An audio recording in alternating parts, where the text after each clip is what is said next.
I'm Jeffrey from Bioma, and I'm going to walk through the steps of setting up the brine shrimp kits. First, find any clear, clean 1 gallon jug that will serve as the tank for the brine shrimp. Clean it thoroughly and fill it with warm tap water.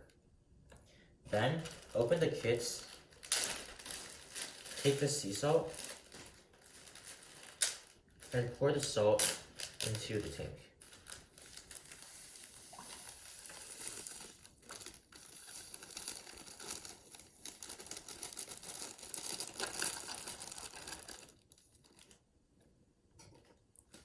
Mix it well with a spoon.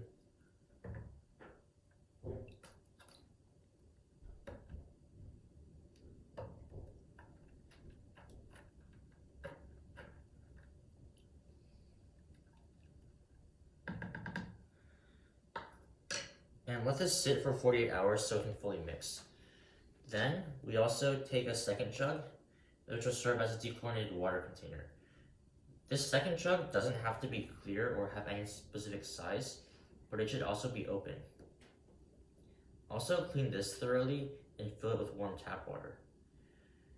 We will use this later if we need to maintain the brine shrimp tanks. Finally, put both of these jugs under sunlight. This will let the dechlorinated water container dechlorinate.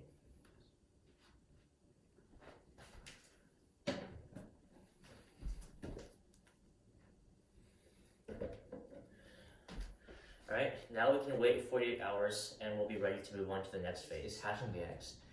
We take the brine shrimp eggs out from the kit.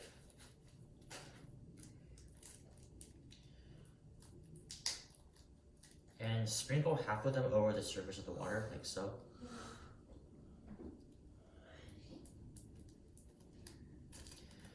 And we will wait 72 hours for these to hatch. However, before they hatch, we need to put them under sunlight so they have enough light to grow. And so I'm going to move the tank as well as the dechlorinated water container under sunlight. In the next phase, we should be able to watch them hatch. 2 hours, the eggs should have hatched. And we're now going to move on to the third phase, growing the shrimp.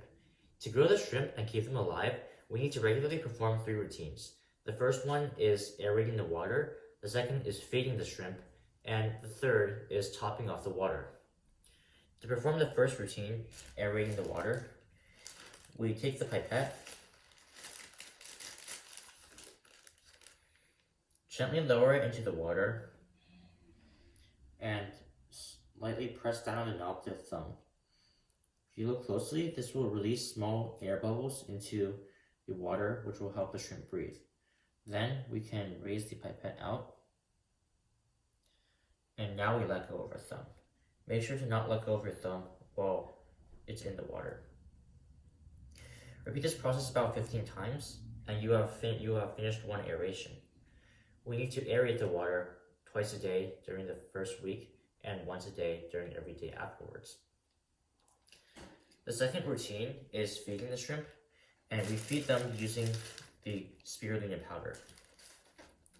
Now it's important to not overfeed the shrimp, as this is also bad for them. Make sure that before we feed, there's no food left over from previous feedings. Now we open this up, and since this powder is very messy, we recommend not using your hands to touch it. Instead, I will use a spoon here, and make sure to only add a small pinch of powder like this. As you can see, it's very small, and this is important because you don't want to overfeed the shrimp. Now we add this into the water, and it will soon dissolve into the water for the shrimp to eat.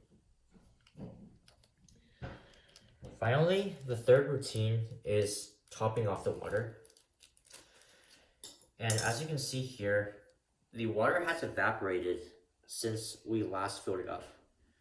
So in order to make sure the salt levels in the water stay constant, we want to top it off back to the original line using dechlorinated water. So I can take my dechlorinated water tank and slowly pour water in until it reaches the line again.